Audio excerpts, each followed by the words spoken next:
everyone. My name is Sara Pantuliano. I'm the Chief Executive here at ODI. Thank you so much for joining us today ahead of the G7 Leaders Summit to talk about how we can all rise to the global vaccine challenge to finally beat this deadly pandemic.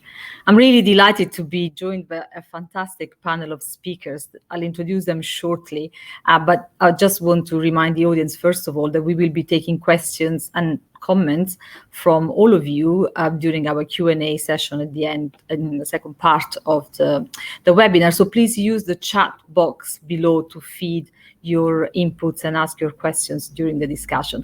But also, let's make sure that we engage on Twitter, and we have this discussion through the hashtag ODI vaccination, and remember to tag the ODI_global handle, please. I think this conversation comes at a really critical moment, considering that India and a number of other countries are going to a really devastating third wave, and India in particular is a major vaccine exporter. But it's clear that we continue to have some fairly critical barriers to vaccine equity. And we have new variants continuously threatening global and local recovery efforts. So I think there's perhaps never been a public policy challenge where national and international interests are so closely aligned. We've heard the UK Prime Minister, recently saying that he will urge G7 leaders to vaccinate the world against COVID by the end of next year. And in many ways, the success of this summit will really be judged primarily on whether concrete measures are agreed to accelerate the global response to the pandemic. And big actions are needed. We've heard from the IMF, there's estimated $50 billion being needed to really support this effort. But so far, the commitments are short of about 31 billion. We've seen 200 current and former leaders writing to the G7 to urge them to really contribute 2/3 of the sums needed. And the IMF and others really urging high-income countries to share 1 billion doses of the vaccine by the end of 2021.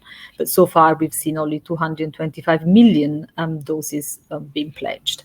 So what do countries battling the virus and struggling to vaccinate people need? And how can the G7 and others rise to this global challenge?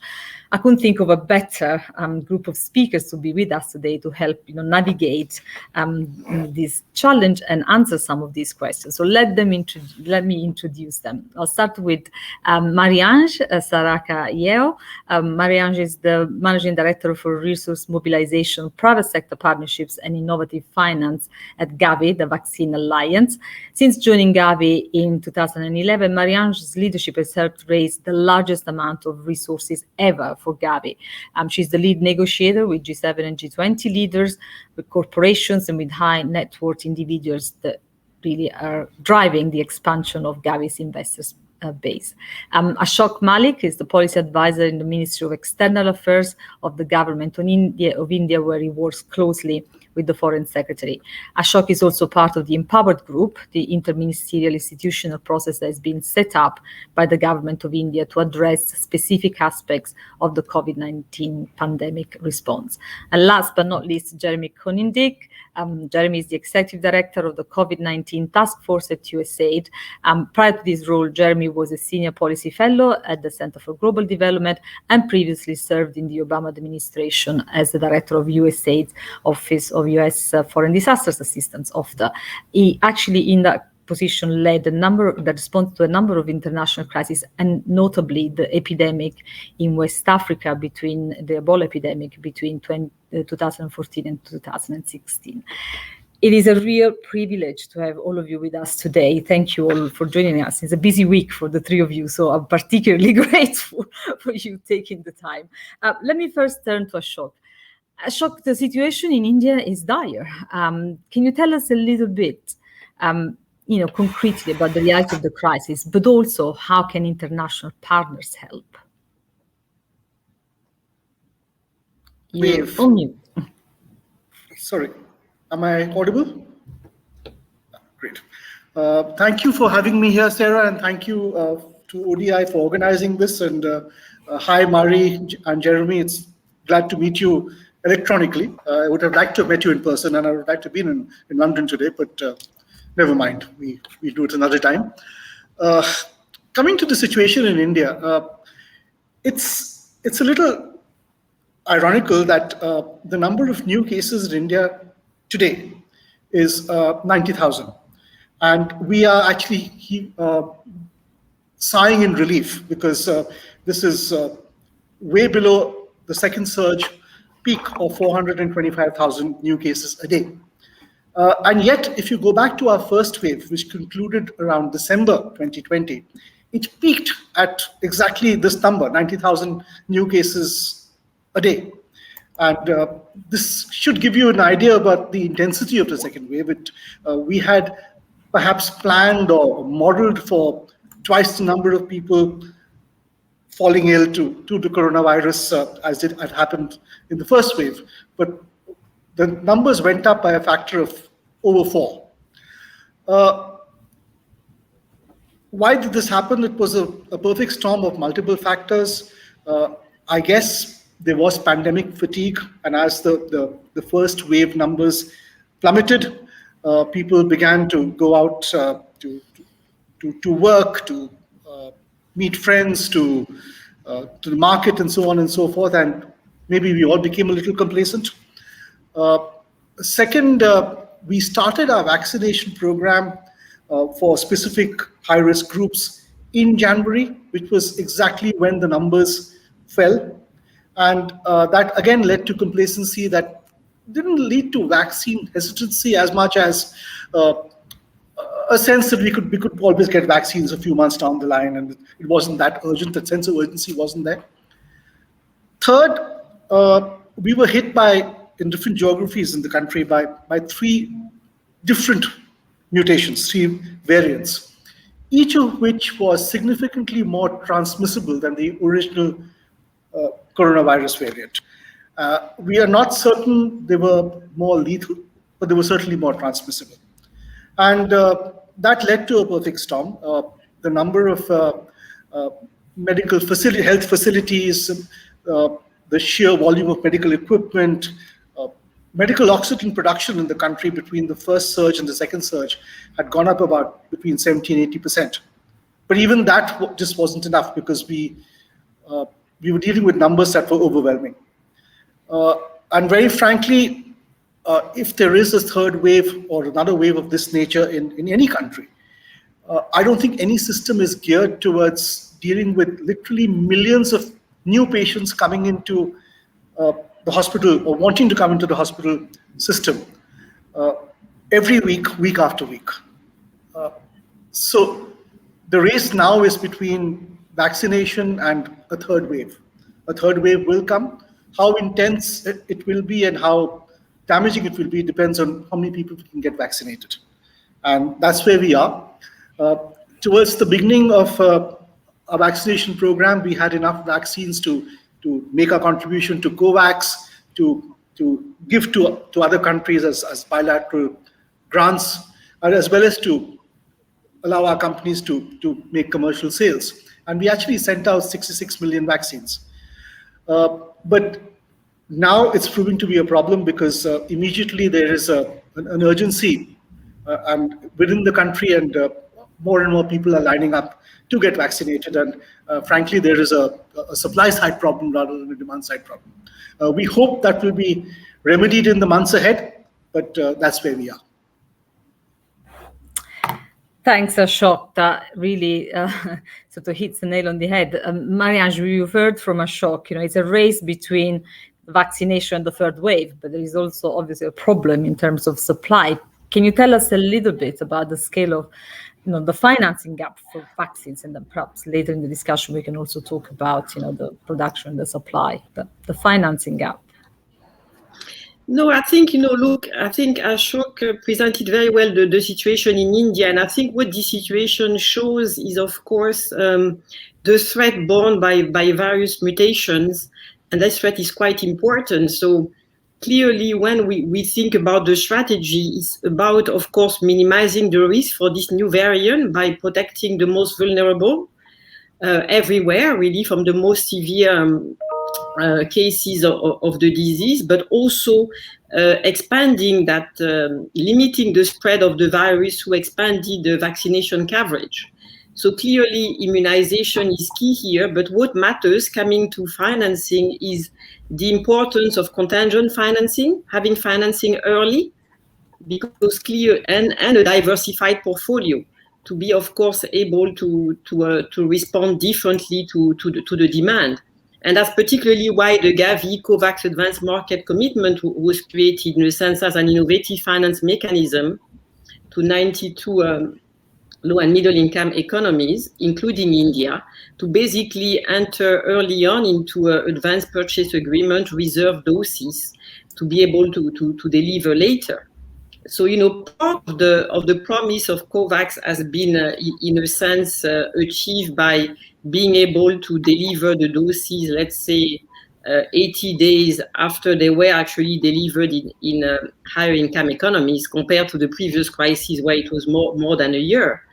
But clearly, as we have heard, and Ashok said it very well, you still have this threat of variants and the difficulties of supply. And I think that's where, in a sense, when we look at the financing, we do have to have several scenarios, because there are different scenarios of the evolution of the disease. I mean, on the positive side, as you probably heard, we have now just closed a successful financing round, and thanks to the support of the US and Japan, obviously, for the for COVAX AMC to have 1.8 billion doses this year to be delivered by the end of the year until the beginning of next year, so that should allow to cover roughly 30% of the population of these 92 countries, which is important because it represents half of the adult population. We have to remember that these countries have an adult population that is, of course, younger than in most high-income countries. So 30% is a meaningful number. But of course, we do need to continue, because we need to limit the spread of the disease. And there, of course, it depends much on the evolution, on if we need boosters, right? In terms of immunity, and this we are not quite sure yet. So you have various figures. If you consider boosters and you want to go to 60% of coverage in AMC countries, that represent the adult population, and depending on, let's say an average price of $7, you could go to 23 billion. Of course, if you consider that you need less boosters or boosters just for the kind of, high risk population, you have at the other lower range, 10 billion. The point is that the numbers are important, but most importantly, we have to work on several aspects. Indeed, getting the financing early, and that's really what's important. Getting, of course, the supply, because as Ashok was indicating, there are issues of supply, and in the immediate term, what's important is very important, the dose sharing element, so to complement the supply, and we are very hopeful for the G7 in that regard. But of course, also we shouldn't forget what's important also the role of countries being ready. It's really, I think it's really important, Sarah, to understand that it requires work from all of us. Of course, from the donors, from the countries, from the manufacturers, but preparing also to receive the largest ever immunization campaign will be important. And there are needs in terms of helping the countries prepare. I'll come back to you on that later, Mariage, but let me go to Jeremy to ask, you heard about the critical issues being around financing and supply. What can the US, what can other G7 countries do, to help with the two critical aspects of this? Tell us what you're doing within the USA task force on COVID-19. I'm sure that is what you're focusing on every day. It is. I probably am. Vaccines and oxygen are probably the two things that occupy most of my time these days, and I think that makes sense because vaccines are what will save lives in an increasing way until the end of this year, but really, I think in a large way next year as the supply really comes online globally at scale. And oxygen is what saves lives in the immediate term when we see surges, as Ashok referenced. So it is a huge preoccupation. President Biden will be making some announcements, and the G7 leaders will be making some announcements on this at the summit.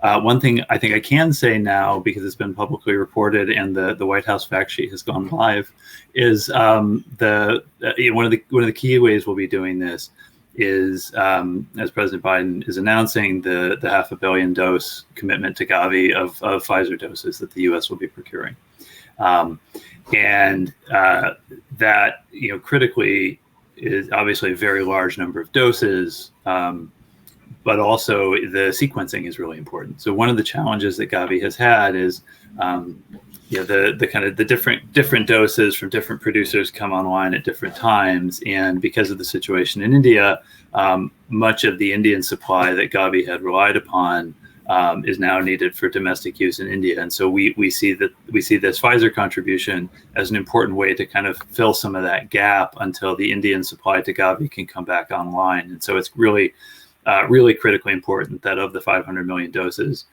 200 million of those will be available this calendar year, starting later in the summer. And so that will help to fill some of the supply gap on Gavi's side. One of the other major steps we're taking there, as the president announced a few weeks ago, is beginning to share U.S.-owned doses from our own supply. And so the president has made an initial commitment of 80 million doses. And we expect that could grow as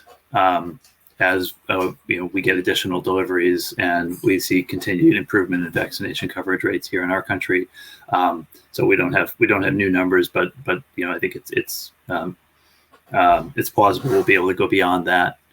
And we're also doing things like investing in expanding the manufacturing base for vaccines globally. And so through the Quad commitment that Japan, US, India, and Australia made a few months ago, we're putting financing through our Development Finance Corporation into expanding vaccine production in India at a scale that should produce an extra billion doses.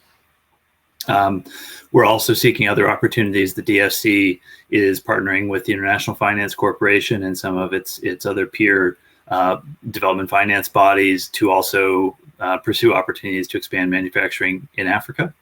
We see that as critically important. Obviously, the African Union has called for this. I think what we see with the situation in India and the situation in other large countries that are vaccine producers is, there is a strong, when vaccines are being produced predominantly in countries that themselves have large populations that need those vaccines, it's very politically difficult to both kind of meet domestic needs and send those abroad. So diversifying and expanding the production base for vaccines globally is going to be very, very important. So we're investing in that as well, both initially in India for global export, but also actively exploring opportunities in Africa. And we're also quite focused on the supply chain for vaccine inputs. And what we've seen so far is that's actually the biggest bottleneck right now. There is more production capacity than is being used right now in the world because so many of the producers rely on a small set of companies that produce these single-use consumable items for vaccine production, and there are just not enough of those in the world. And so we're also looking at exploring ways to expand the production of those and optimize the use of those to expand and accelerate the number of available vaccines. And I think the last thing I'd point to is just the financing piece. So obviously the president's announcement today is a big step forward on vaccine procurement financing, but I think we are really literally leaving money on the table with the structure of how some of the multilateral development banks put together their initial vaccine financing.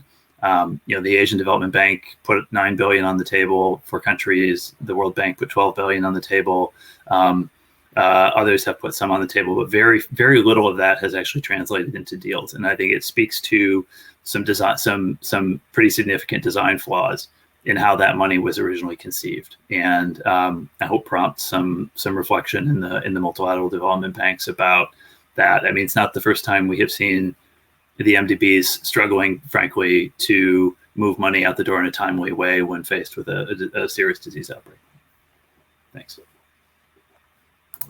Thanks, Jeremy. And it's fantastic to hear of all the commitments that have already been leaked and perhaps more to come, and all the work that the US is doing, to really accelerate, this global response.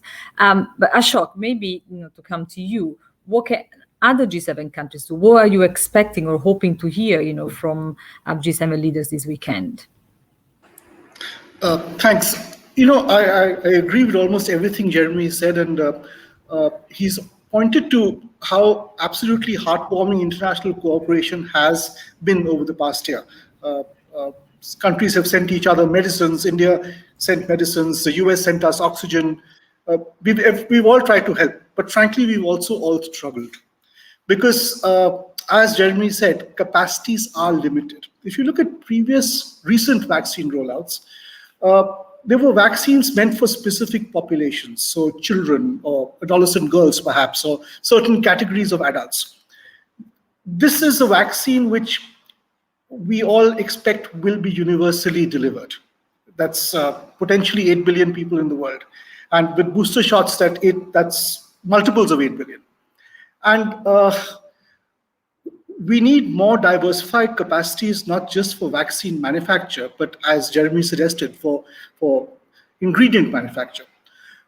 One of the things that occupies us in the Indian Foreign Office is tying up ingredient supplies for the 3 COVID vaccines being made in India currently, and roughly half a dozen more vaccines that are in various stages of development, and we hope will be manufactured in India this calendar year, or maybe early next year, but perhaps this calendar year. Now, as you can imagine, these vaccines use literally hundreds of ingredients. Some of these are produced in India. Many of these are produced in other countries. We have a list of 380 ingredients used collectively by all these vaccines, the supplies of which are stressed. About 200 of them are from the United States, another 100 from Germany, and then you have 2 from Poland, 1 from Singapore, 1 from Denmark. And why are these supplies stressed? It's not because people are denying us these. In some countries, you do have temporary export bans because they prioritized their own manufacture. But the biggest problem is you've suddenly seen demand go up from 0 to 8 billion. And small companies or specialized companies do not have the ability or the capacity to ramp up production of their specific ingredient in a matter of months. And quite frankly, if I were a small company in, let's say, California or in Warsaw, I would wonder, do I want to put in lots of money to expanding capacity for one specific ingredient when I don't know how long the COVID vaccine market will last? Will it last for 1 year, 3 years, 5 years, 10 years? I don't know. Will a bank give me a commercial loan to fund that expansion? What about mRNA vaccines? We know need cold chains, need extra special cold chains. To get a Pfizer vaccine or a Moderna vaccine to Africa is a great idea. But do they have the cold chains there? And how long do they need to invest in cold chains? It's what I'm trying to suggest is it's not just the end vaccine that we need to put money into, for the manufacture which we need to put money into. It's the entire vaccine pipeline from ingredients to arms that needs to be expanded. And we will need to build in redundancies. We will need to, it's like investing in an oxygen concentrator for your house and never needing to use it. It's at one level you may consider it a wasted investment. At another level you should be glad you never got to use it. The world will have to come together to build redundancies into every inch of the vaccine pipeline, from ingredients to vaccines themselves, to of course storage and cold chains. And this is going to call for something much more strategic than conventional advanced market commitments for vaccines. Because as I said, those were needed for specific demographics or specific groups or smaller populations. This is something which is going to be universal and probably there for multiple years. I couldn't agree more, Ashok. Marianne, I mean, as Ashok says, we need to invest in the entire vaccine pipeline. And you were saying before how actually part of the problem is the readiness, particularly in low-income countries that so far have vaccinated barely 1% of their population. So what can we do to reach this target, to move, as Ashok says, to something more strategic, more global, actually, that can really lift the effort? No, I think that my point is that there needs to be efforts at several levels in parallel.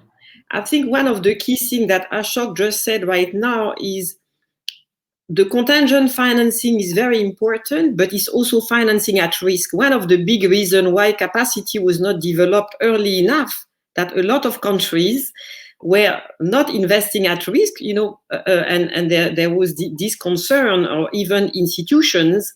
And in a sense, that what then leads to this kind of supply shortage where you wait until to know more, and eventually there's not enough supply. So really, the upfront funding to reserve doses, to expand the capacity early on, and indeed to be able to have redundancies and not just think that, because you need in sense to have the flexibility to move. That's the one thing. The other part, of course, for the countries is really indeed to invest in their system. And a lot has been done. We have been working with our donors, including USAID and other agencies, to start preparing the countries.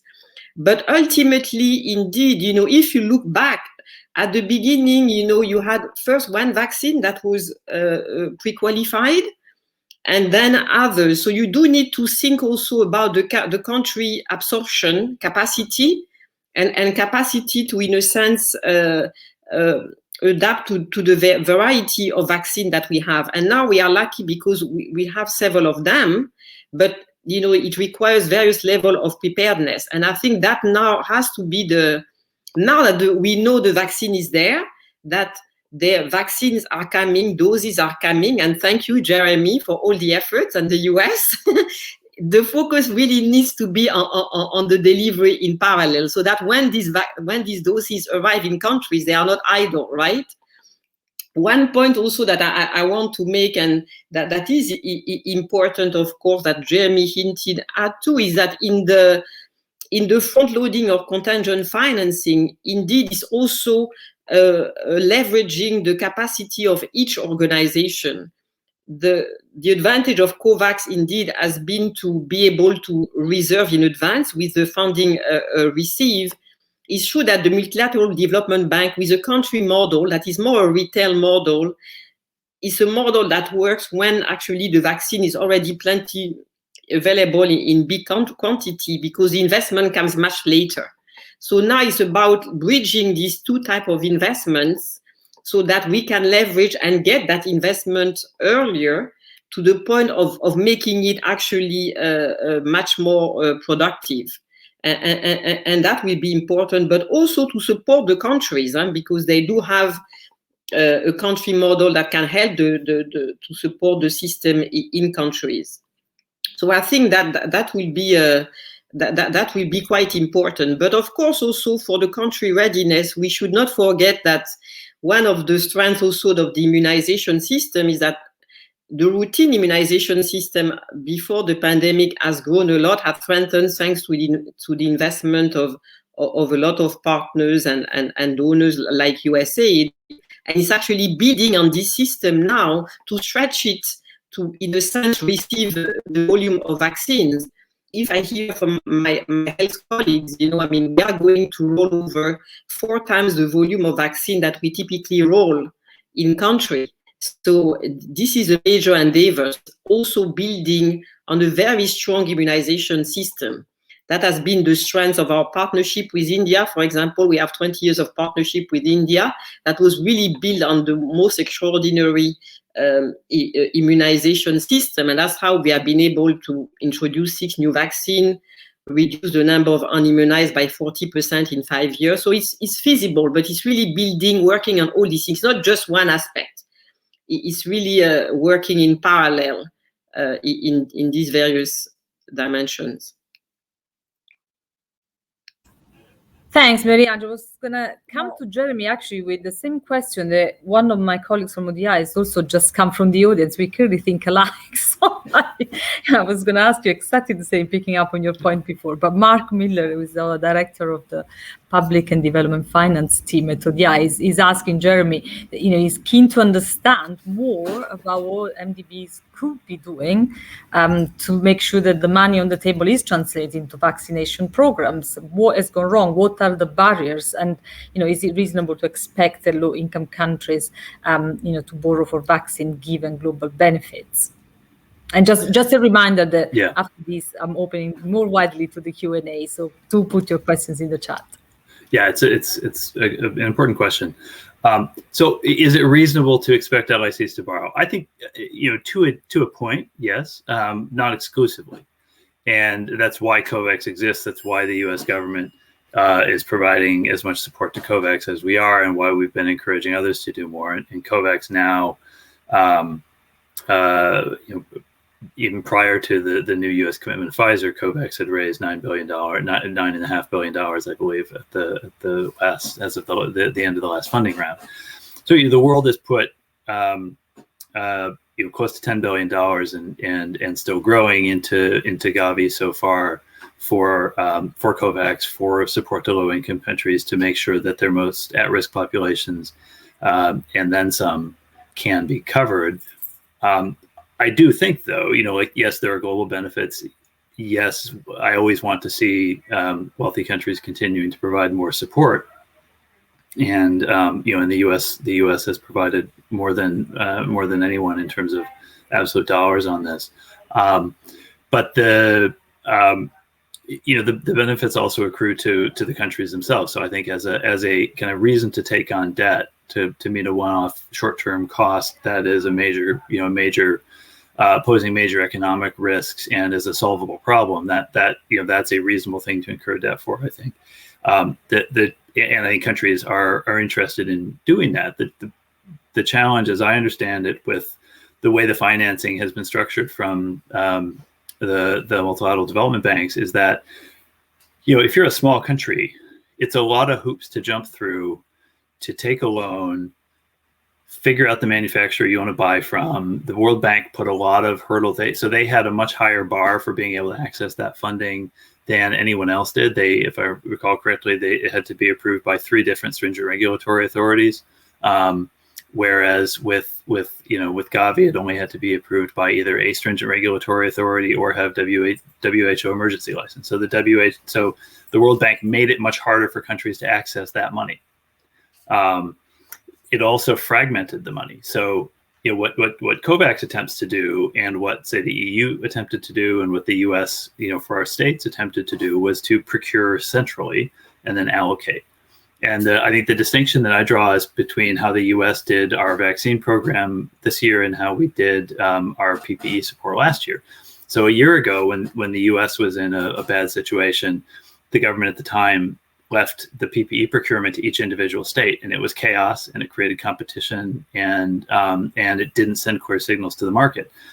We didn't do that with vaccines. With vaccines, the federal government procured and then allocated to the states based on a formula.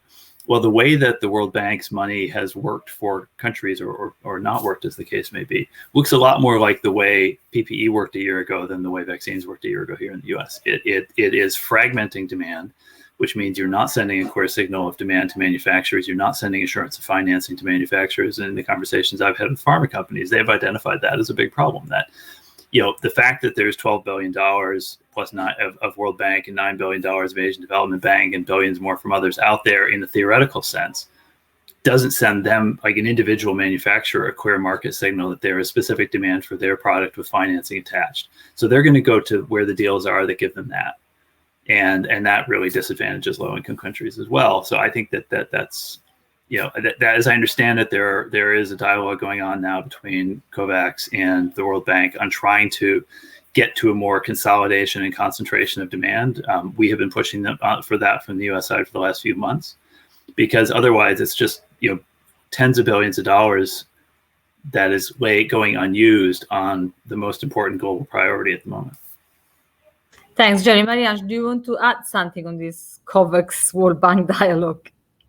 No, because I'm leading it, of course, with some of Jeremy's colleague. Indeed, that's the intent. To be fair, the World Bank system indeed is based on this retail model that Jeremy was talking about, really by country. So at a time when you need indeed to aggregate, especially for low and middle income country, because one of the value of COVAX is also trying to get a sustainable price, right? That's very important, a negotiating power vis-a-vis manufacturers. So you don't get this. And the problem is that by the time the countries go through the whole loan, in fact, the product is no longer available, because remember, we are in short supply. So people would have already bought it, in fact, at the time of reservation, much before this authorization of 3 regulatory authority. What we see is that people buy the vaccine at the phase 3 trial. So if you are not there, you are not able to put the money at risk, to my point. Later, even if the money is there, you have nothing to buy. It's coming to the supermarket and having an empty shelves.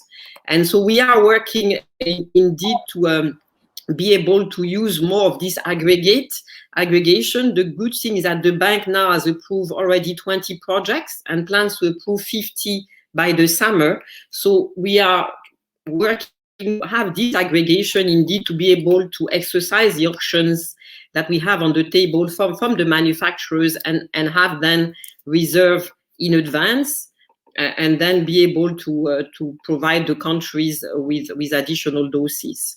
So that's the work we are doing, and we are hopeful that we'll get there.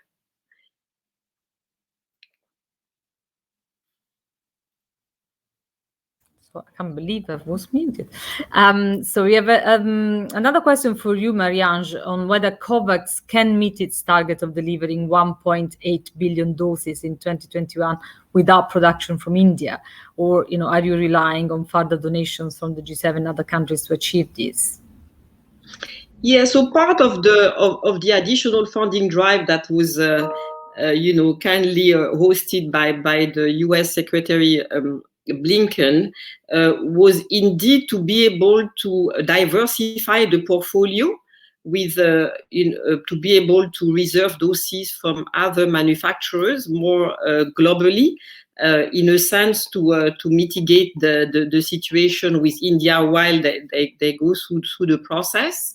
But at the same time, as you know, we have made this request indeed for more dose sharing in the immediate, especially from now until Q3, to be able to compensate for the shortage of supply. So I think with the money that was just pledged, we should be in a situation to secure the doses and then being able to deliver them up to the beginning of 2022. I think what's important is already to reserve them and be able to have the certainty that they will be there and be able to roll them out in the following month. But we are counting both on with that additional money on diversifying indeed, and you may have seen that we have entered into more APAs with manufacturers recently, thanks to the additional funding received, and we will continue, while at the same time, and I think that's great that we are, the US is showing the leadership there, asking for dose sharing now. What's important in dose sharing is really to have that predictability, because for a country, it's important to know when the doses are coming, because it's also about doing the second dose and completing the full vaccination course for the ones that have started and we could not quite complete given the situation. So having predictability and visibility in the dose sharing will be important. Thanks, Marie-Ange. We have a question from Vaccinate now. Feel free, Ashok or Jeremy, see if you want to address that. What can the UK presidency do to genuinely raise the ambition on vaccines, particularly where the UK is cutting its other budget? Perhaps without getting into the aid cuts, but what can really the presidency do to really lift this ambition? Jeremy, Ashok, either of you wants to take that?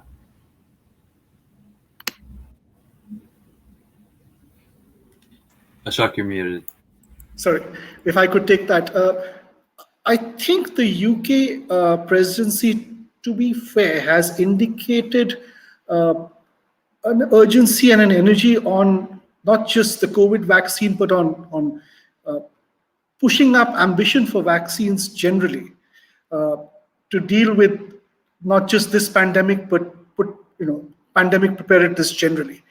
And Prime Minister Johnson, in his summit with Prime Minister Modi a few weeks ago, actually spoke about a health partnership and almost a health security compact among countries such as India, the United States, the UK, democracies really, that would be vital to ramp up vaccine manufacture capacities, to diversify and ramp up vaccine manufacture capacities, including in India and other countries, and make these available as quickly as possible to countries across the world, particularly countries in the global south. The UK certainly said the right things and shown the ambition. It's got the research facilities to back up a lot of what needs to be done to actually develop new vaccines. And in fact, even with the COVID-19 vaccine, the AstraZeneca Serum Institute of India program worked on the back of research at Oxford. And I do hope Prime Minister Johnson, during the UK presidency, is able to persuade the rest of the G7 to actually put in more money towards expanding this entire pipeline, as I said. Thanks. Jeremy, do you want to add anything? The announcements from the G7 will be coming out, so I don't want to get out ahead of those beyond what's already been publicly shared. But I think there is clearly an intent on the part of the G7 leaders to expand the ambition and kind of accelerate the delivery on global vaccination. And there'll be much more coming out on that, but I won't get ahead of it. Right, we look forward to hearing more.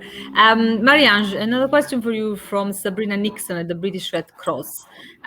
She says, can you please tell us a bit more about innovative finance models that are being used in Gavi's COVAX facility, particularly International Finance Facility for Immunization, and how these models are helping to meet the funding gap?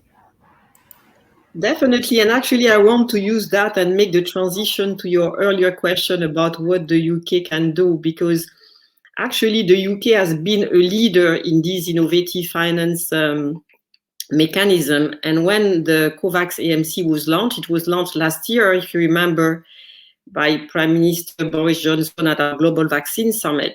So in a sense, they have shown very early on the willingness to invest in these instruments that are quite important because they allow to basically spread the budgetary, let's say, expenditures over time. That's what the IFI does, right? You know, the government gives you a pledge over 20 years, but instead of waiting 20 years to get the money, you use the money, you go to the capital market and raise the bonds now.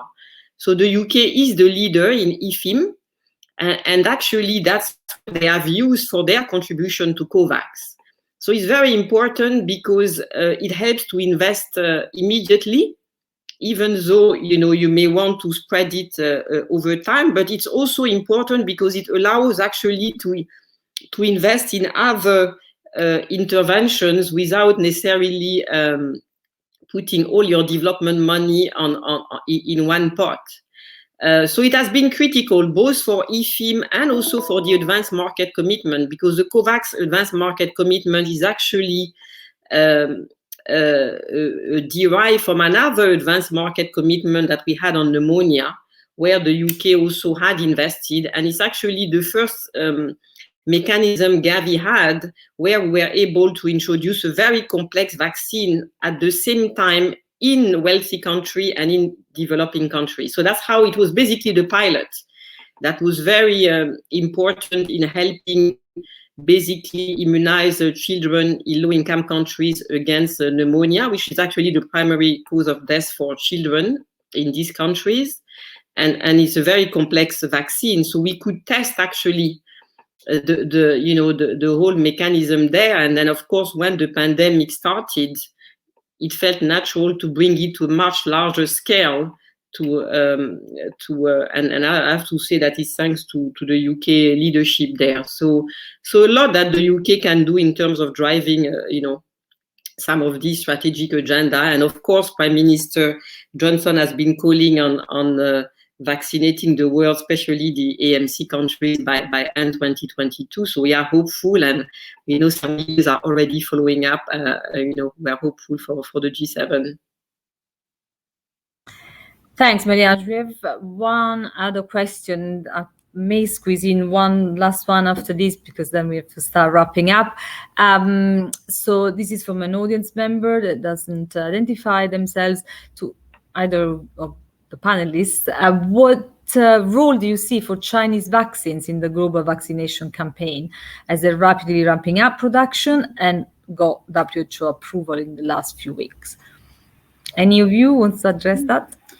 Sure, I can. I'm happy to say a few words on that. I think first, I think it's important that we be driven by the science, both in which vaccines are in use and how they're being used. And so, in that sense, we were disappointed over the past few months to see the degree to which some of the Chinese vaccines were being pushed before they had sought EUL. I mean, we're glad now that it's good that China has kind of met the same standard of transparency that the other major global vaccines in use have by eventually putting its vaccines through EUL at WHO, and we think that process was credible, and it's useful that that we can now rely on the information that's out there about the efficacy of those vaccines, and that they've been more open on that.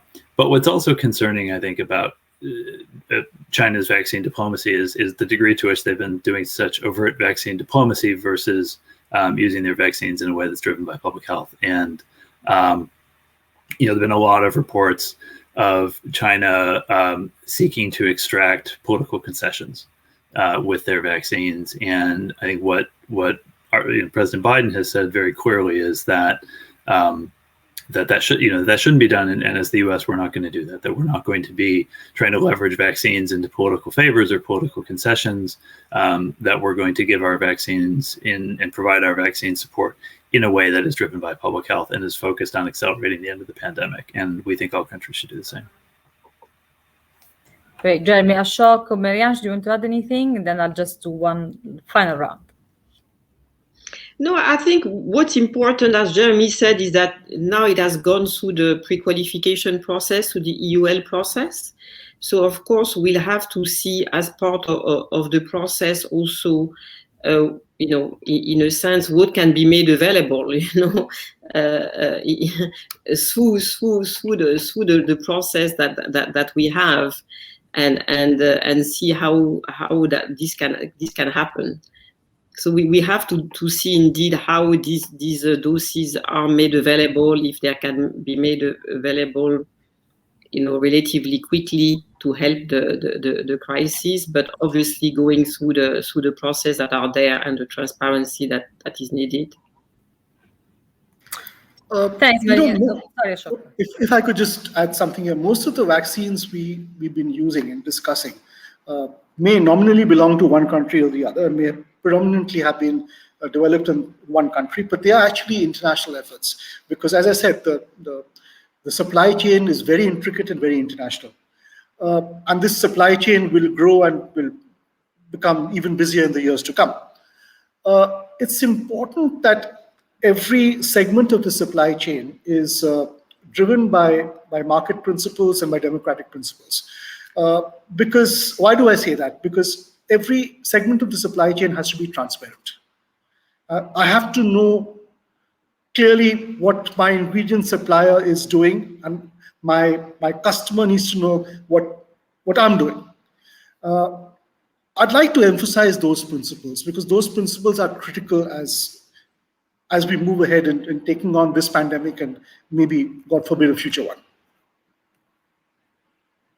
Great. Let me come to a final lightning round, 1 minute each. If you had to choose one thing that you really think can make a quantum leap in this global vaccination effort, what do you think that should be? What should be on the top mind of G7 countries as they meet this weekend?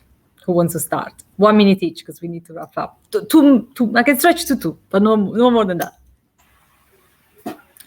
I mean, I think the 2 quantum leaps we need and are working towards are addressing and optimizing the supply inputs, and addressing and expanding country delivery capacity. I think those are the 2 biggest potential bottlenecks that have the potential to slow the global vaccine effort right now. Sure.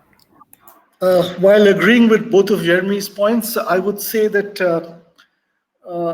don't worry about over-investing in the vaccine pipeline. Chances are we will end up over-investing, but it doesn't matter. It'll pay for itself many times over in the long run. So I think to complement, I will say continue financing the further coverage for 2022, because we do have to think about the pivoting to 2022 and really support right now the development of dose sharing, the deployment of dose sharing, very important.